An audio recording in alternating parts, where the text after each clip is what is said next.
Tranquilo, tá gravando agora. Então,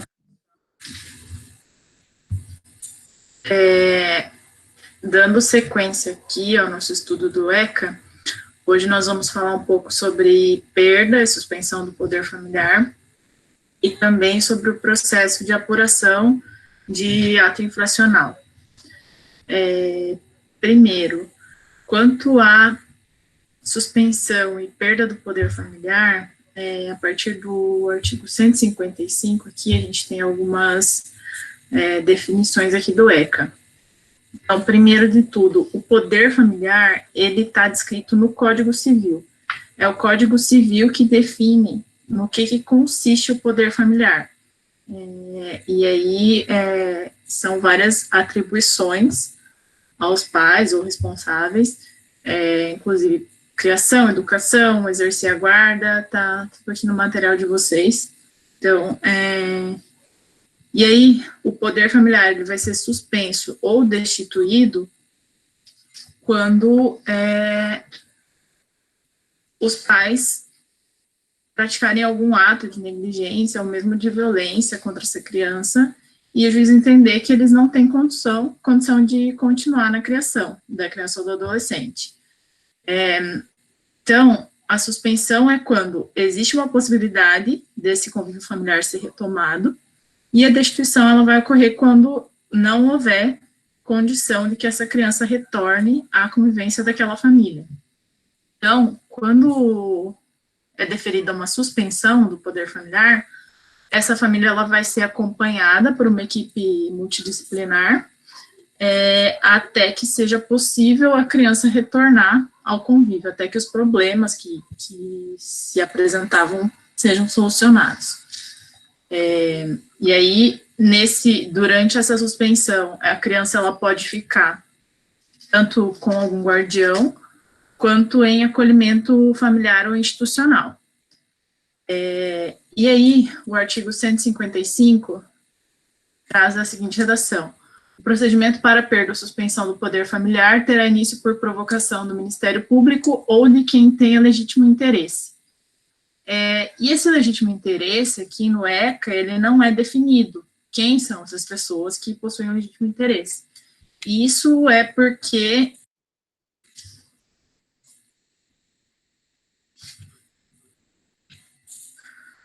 Parei aqui porque a Josiane está entrando.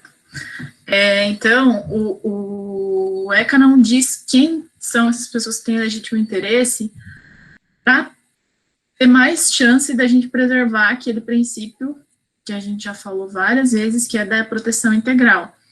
Então, qualquer pessoa que tenha interesse, em tese, pode ajuizar essa ação.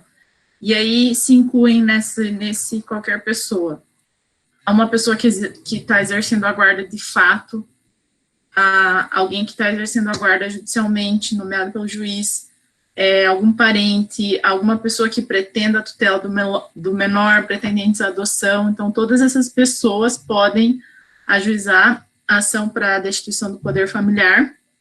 Isso já foi, inclusive, confirmado por jurisprudência do STJ, porque se considerou que, como a legislação não tem um conceito jurídico determinado, essa legitimidade vai ser analisada a partir de cada caso concreto. Então, o juiz que vai decidir, né, se a pessoa que está propondo essa ação de suspensão ou destituição tem legitimidade. E aí, o 156, ele traz alguns requisitos da petição inicial, que são basicamente os mesmos requisitos que estão previstos já no Código de Processo Civil para petições iniciais em geral, né? E aí, essa suspensão do poder familiar, se houver motivo grave, ela pode ser deferida pelo juiz liminarmente. E, nesse caso, sempre vai ter que ser ouvido o Ministério Público primeiro, conforme a previsão do 157 do ECA.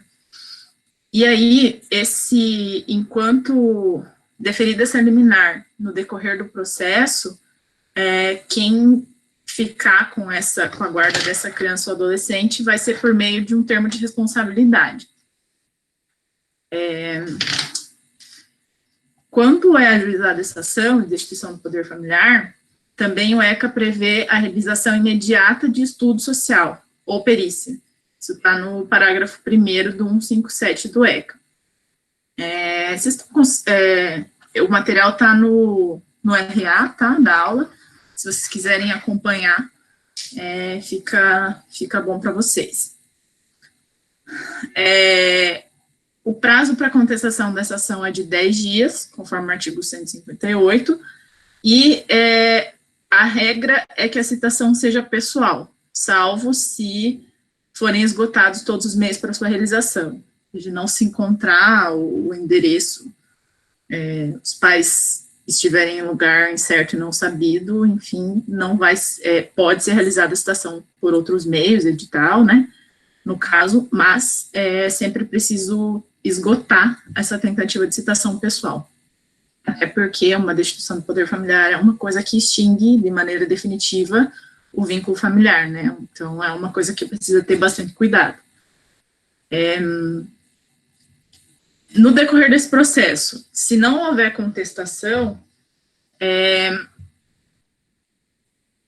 o juiz, ele vai ter o prazo de 5 dias, vai dar a vista para o Ministério Público pelo prazo de 5 dias, depois de feito esse estudo social, que é a primeira coisa a ser determinada, e aí ele vai decidir no mesmo prazo. Essa previsão está no artigo 161, né, então, feita a citação, feito o estudo social, não tem contestação dos pais, vai para o Ministério Público se manifestar em 5 dias, e, em tese, o juiz também tem 5 dias para decidir esse pedido.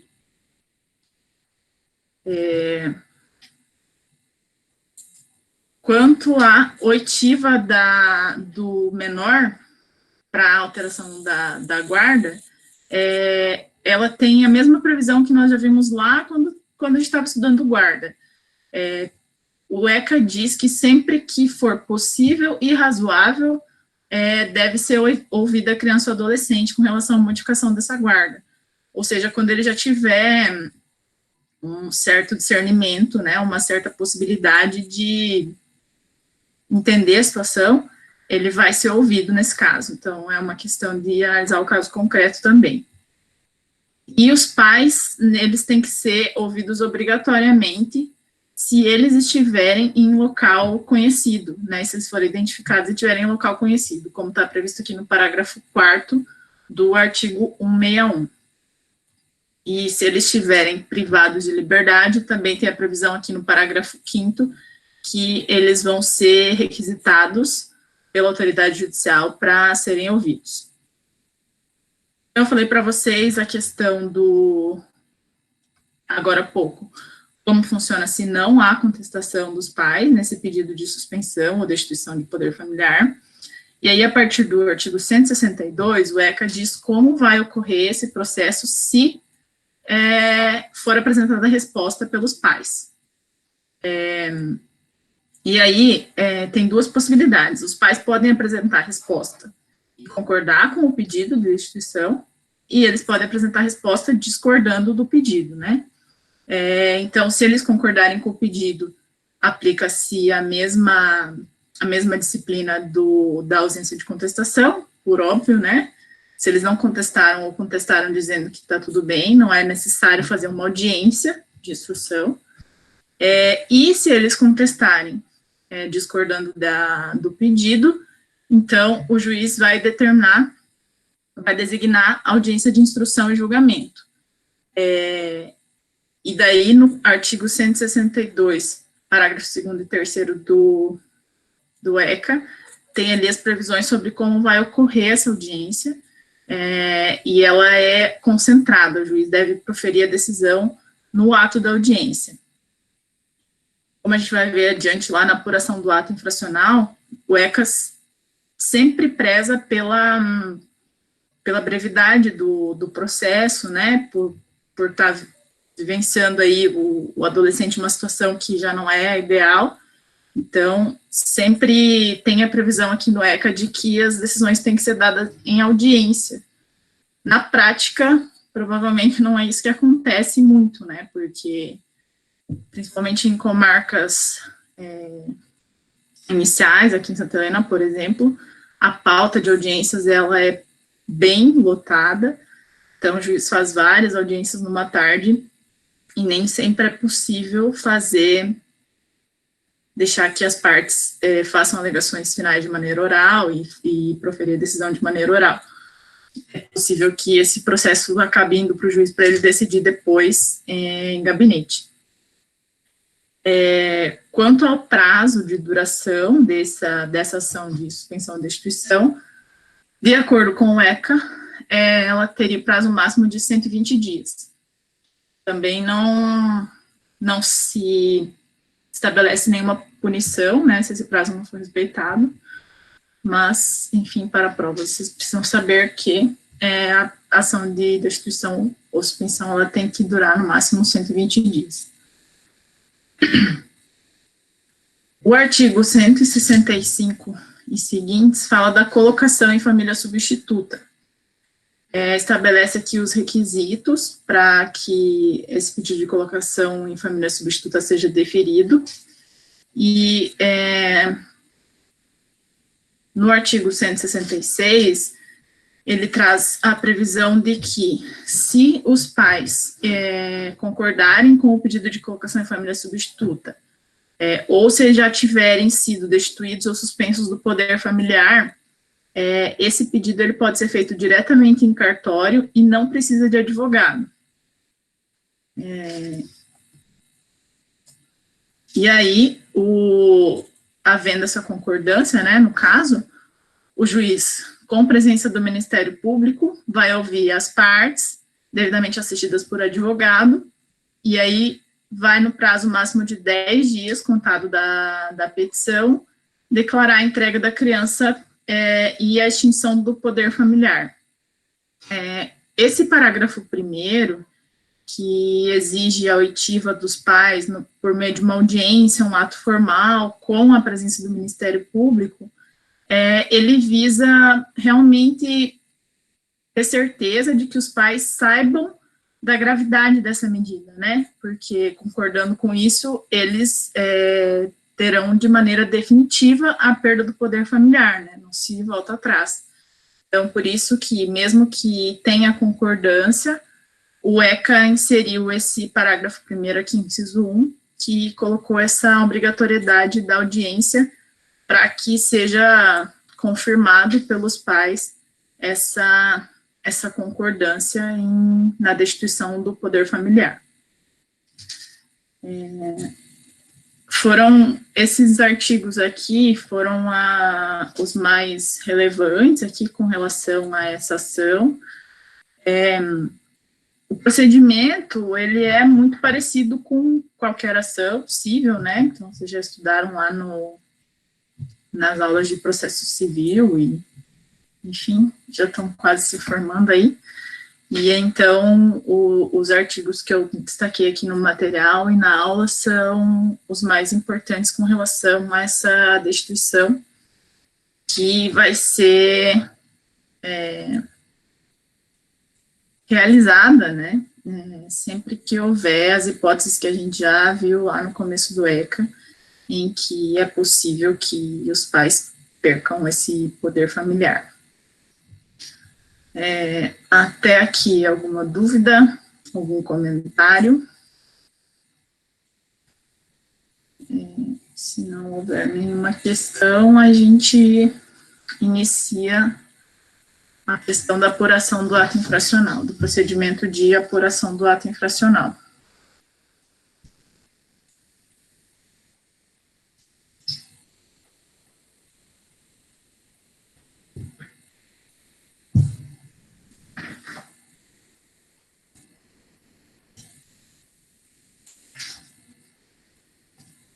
Nenhuma dúvida?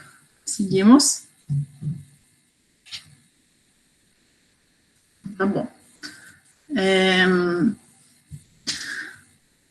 Como a gente já viu em aulas anteriores, o ato infracional nada mais é do que o cometimento de uma conduta que para o adulto vai ser um crime ou uma contravenção penal, né? Então, quando o adolescente pratica alguma conduta descrita como crime ou contravenção,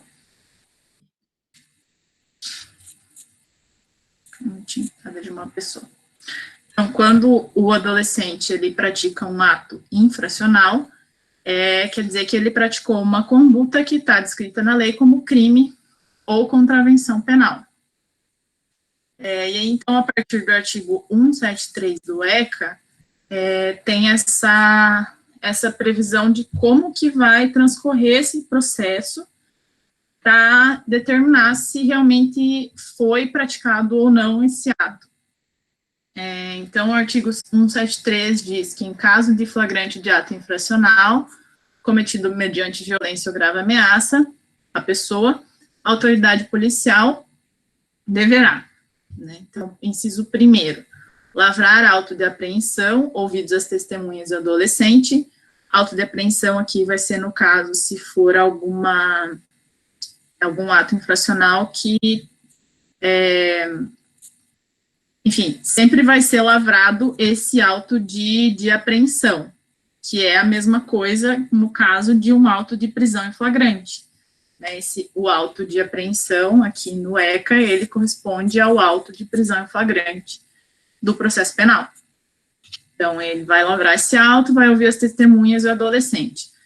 Inciso 2º diz que ele vai apreender o produto e os instrumentos da infração, isso se for uma infração que envolva subtração, roubo, furto, né, enfim, algum outro instrumento, homicídio no caso, se for a arma utilizada para praticar homicídio, enfim, esses exemplos. E o inciso 3º diz que ele vai, então, requisitar os exames ou perícias necessários à comprovação da materialidade e autoria da infração, que é também o que acontece no auto de prisão em flagrante, normal, né? Então, o auto de prisão em flagrante também tem essas formalidades. E aí, o que acontece? Quanto o flagrante, lá no caput nós lemos o seguinte, então, caso de flagrante de ato infracional cometido mediante violência ou grave ameaça. Quando esse flagrante não tiver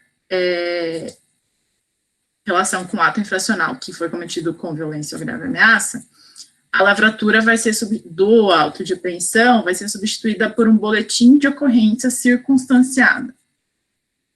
Esse boletim de ocorrência circunstanciada, ele corresponde a um termo circunstanciado no juizado especial criminal. É praticamente a mesma coisa. Então, nesse boletim de ocorrência circunstanciada, o adolescente, ele e os pais ou responsáveis, eles vão sair da delegacia intimados de uma data em que ele vai ter que ser apresentado no Ministério Público para ser realizada a oitiva informal dele.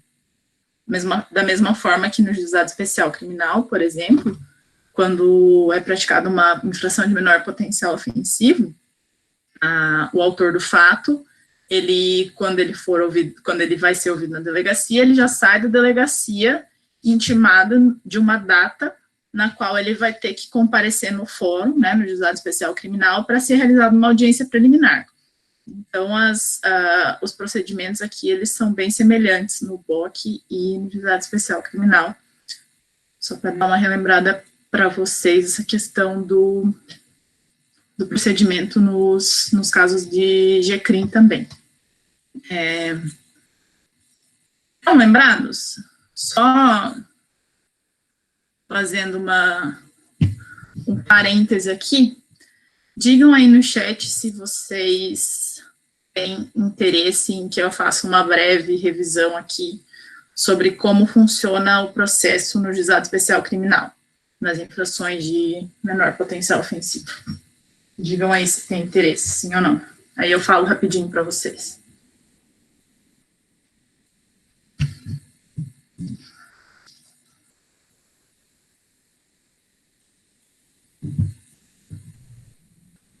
Sim ou não, gente? Silêncio não conta. Querem dar uma relembrada? como funciona o processo no Juizado Especial Criminal?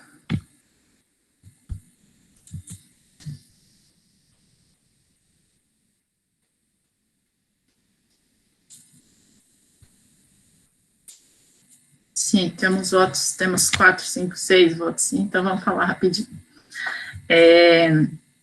Então, tá bom.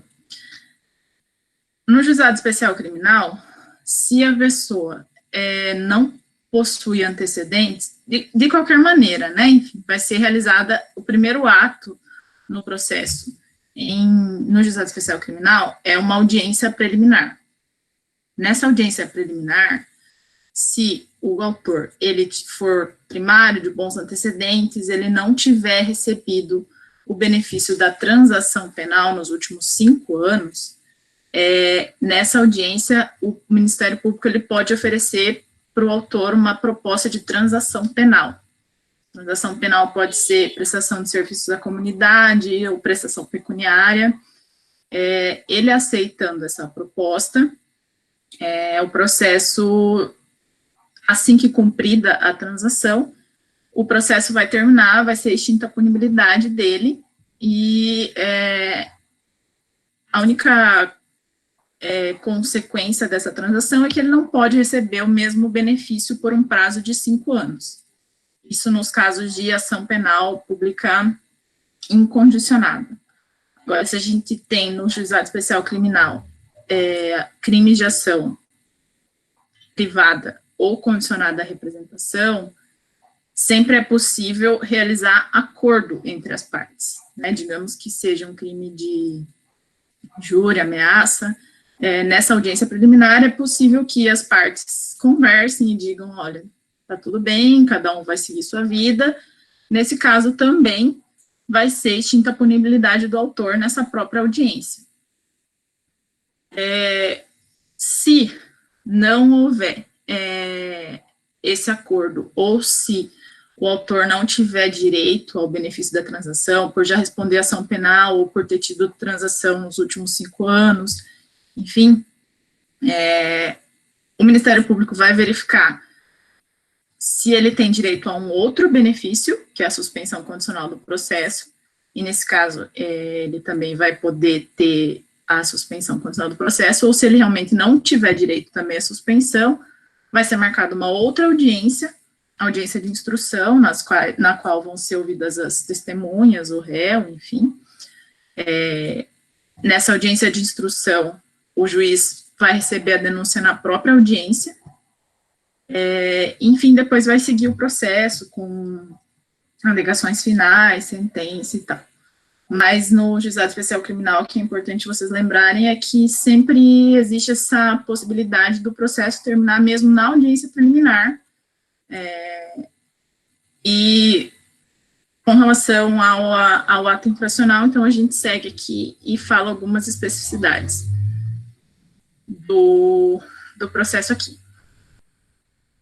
Então, é bem diferente do que o processo penal normal, né? Então, a disciplina estabelecida na lei dos juizados, ela estabelece uma ação penal de uma forma bem diferente. Então, seguindo aqui no ECA, nós falamos aqui o que é preciso ser feito quando o adolescente é apreendido, tendo realizado o ato infracional. E aí o artigo 174 diz que, comparecendo qualquer dos pais ou responsável, o adolescente vai ser prontamente liberado pelo policial. Só um minutinho, pessoal.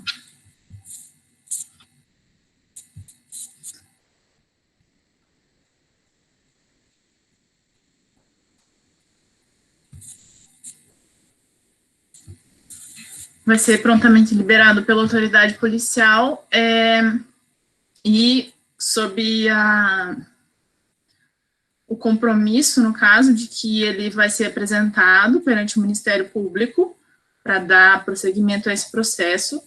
Essa é a regra, a não ser que seja caso de internação provisória, né, que vai ser sempre excepcional, tudo que a gente já estudou lá com relação às regras referentes à internação do adolescente.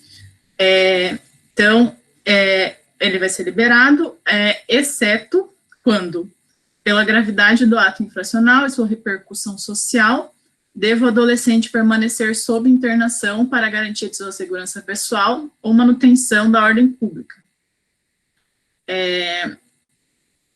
E aí, então, se for uma dessas hipóteses, o juiz vai decidir se libera o adolescente ou se vai determinar a internação provisória dele.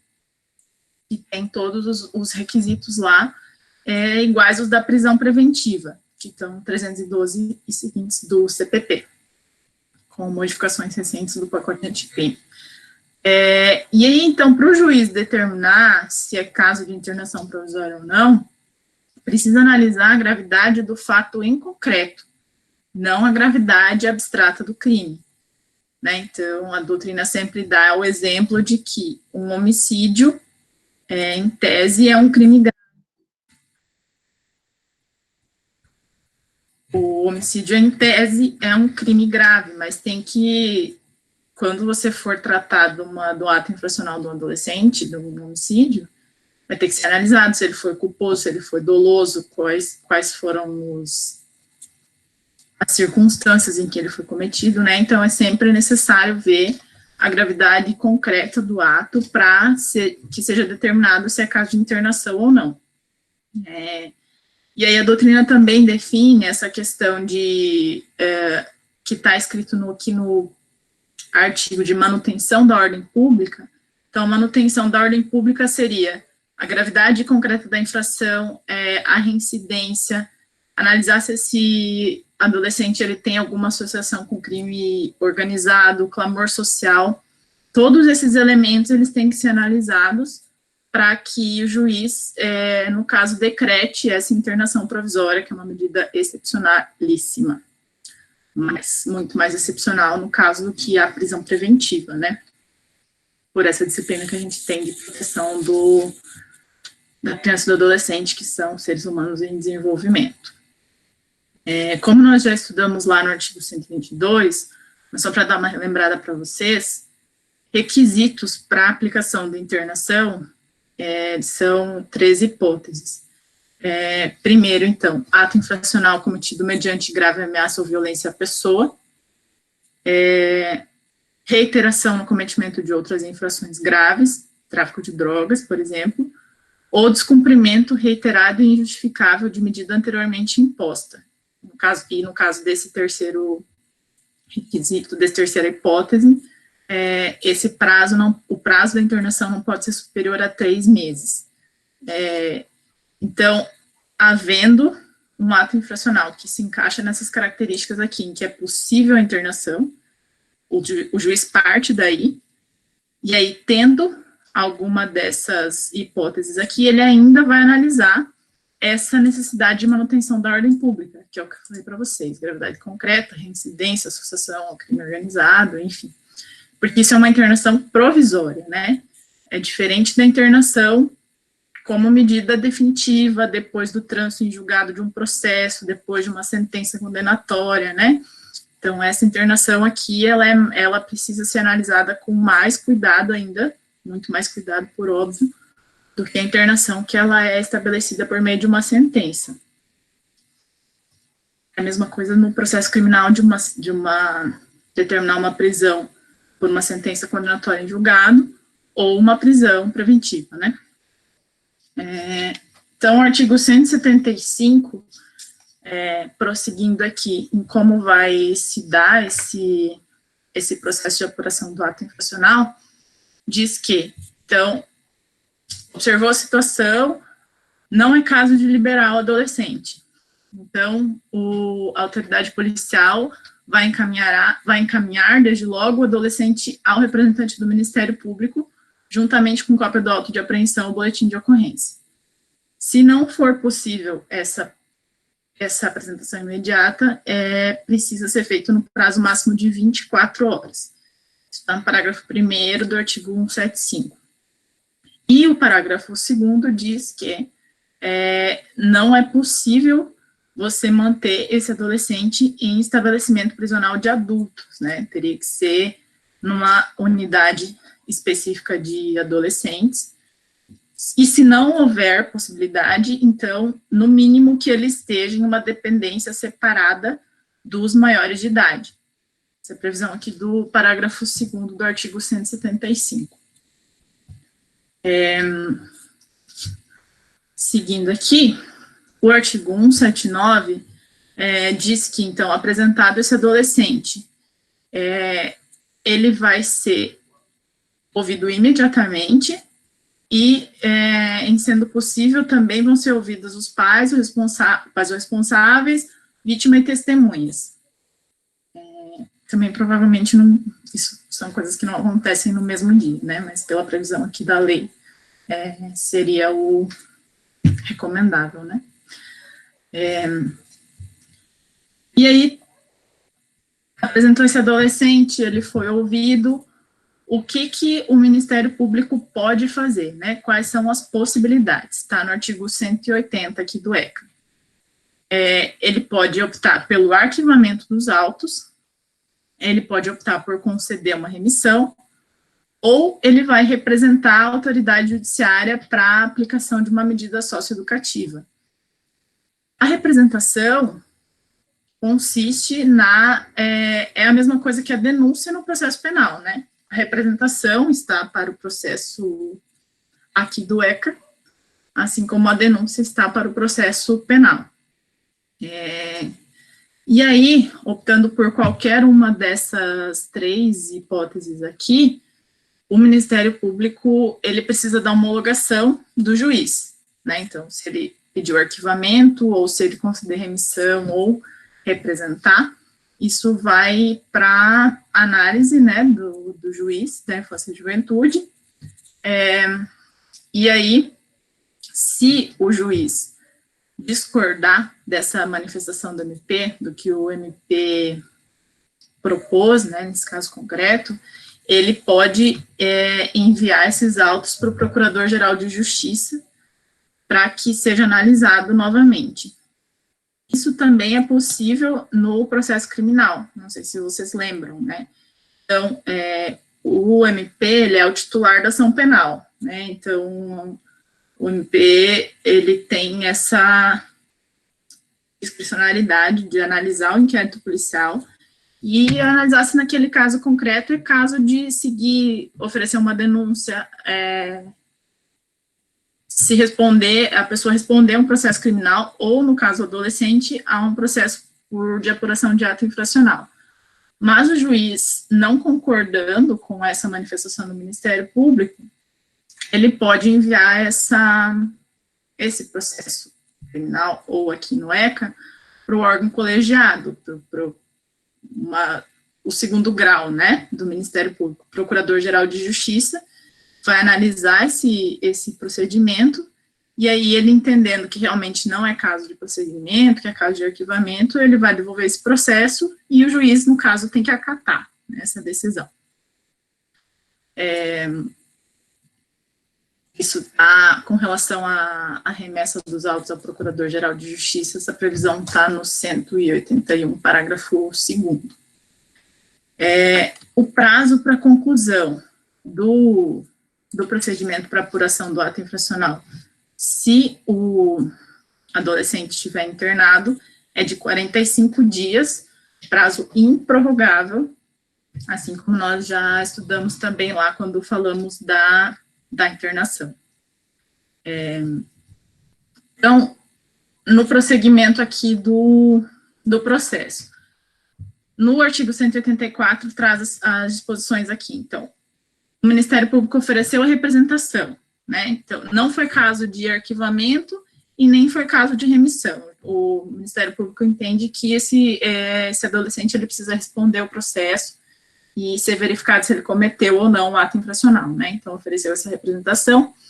O juiz tem que designar uma audiência de apresentação desse adolescente. E aí, nessa audiência de apresentação, ele tem uma outra oportunidade para decidir sobre a decretação ou manutenção da internação. Né? Então, se lá no começo, lá na apreensão, ele entendeu que o adolescente devia ficar internado, nessa audiência de apresentação, ele precisa analisar novamente se é caso de de se manter essa internação ou de determinar que o adolescente seja liberado. Os pais ou responsáveis do adolescente, eles têm que estar presentes nessa audiência de apresentação, e se não for possível os pais estarem presentes, o juiz tem que nomear um curador especial ao adolescente. Feita essa audiência de apresentação, então a próxima fase aqui do processo é a audiência de instrução e julgamento. Essa audiência é uma audiência única, todo mundo tem que ser ouvido, e tá na previsão aqui do 186, parágrafo 4º, o ECA chama essa audiência de audiência em continuação, mas nada mais é do que uma audiência de instrução e julgamento, né? E vão ser ouvidas aqui a vítima, as testemunhas, vai ter alegações finais por parte do Ministério Público e do defensor do adolescente, e o juiz em tese também tem que dar a sentença de forma oral nessa audiência, né? Tem que ocorrer tudo nessa audiência. Não sei, alguém aqui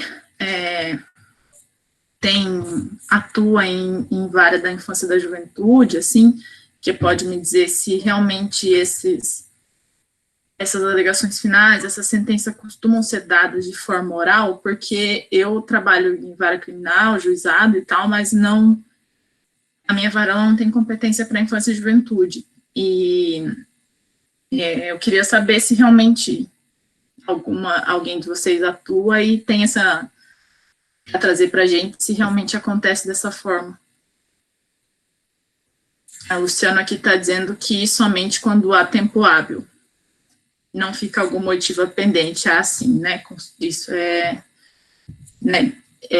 uma coisa que a gente que trabalha em cartório se depara bastante com esse tipo de situações, né, porque às vezes a gente depende de uma oitiva de testemunha por carta precatória, que não aconteceu, né, ou alguma testemunha que foi intimada para aquele ato, para aquela audiência não compareceu, então não é possível finalizar a instrução desse processo, e aí, obviamente, não vai ter essas alegações finais e essa sentença na audiência. Com relação à audiência de instrução, então, seria isso. E aí,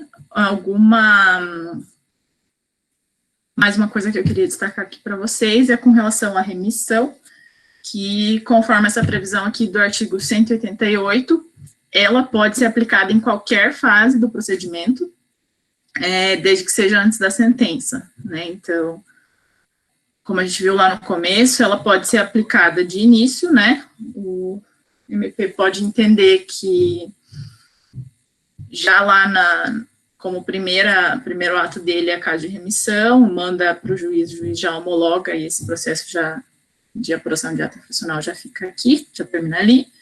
Ou durante o processo também, o Ministério Público pode analisar, ou o juiz, e entender que é caso de remissão, e aplicar a qualquer momento, durante a audiência de instrução, durante a audiência de apresentação, né? Então, em face desse princípio da proteção integral, né, que nós sempre destacamos, é possível que a remissão ela seja aplicada como forma de extinção ou suspensão do processo em qualquer fase antes da sentença. No material de vocês aqui tem um fluxograma que eu coloquei aqui para vocês, que mostra certinho aqui qual é a ordem dos atos aqui no processo de apuração de ato infracional. E seria isso, então, que eu gostaria de trazer para vocês hoje. Qualquer dúvida, estamos aí. A Natália está perguntando como funciona a remissão como forma de suspensão do processo. A remissão como forma de suspensão do processo vai ser quando, por exemplo, ela não é uma advertência, né?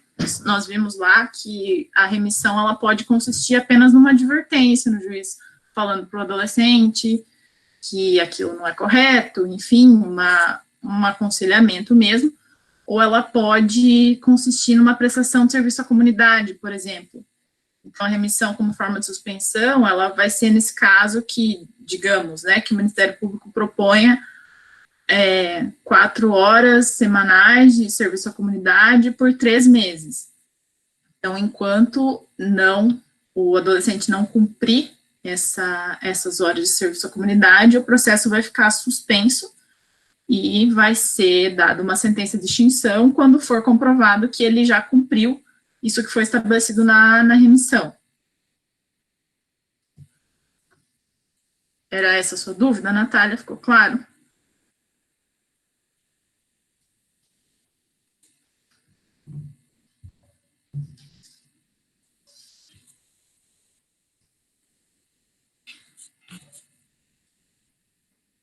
Acho que tem isso, suspensão, exato. Mais alguém? Mais alguma outra dúvida? E aí, se não tivermos dúvidas aqui, eu vou finalizar a gravação, só para finalizar aqui o vídeo, e aí faço a chamada para vocês, tá? Fiquem aí que eu vou fazer a chamada, vocês respondem aqui no... Ah, o Vanderlei já saiu. Mas, enfim, eu dou a presença aqui para ele. Então, pessoal, eu vou, então, finalizar aqui a gravação para a gente poder fazer a chamada.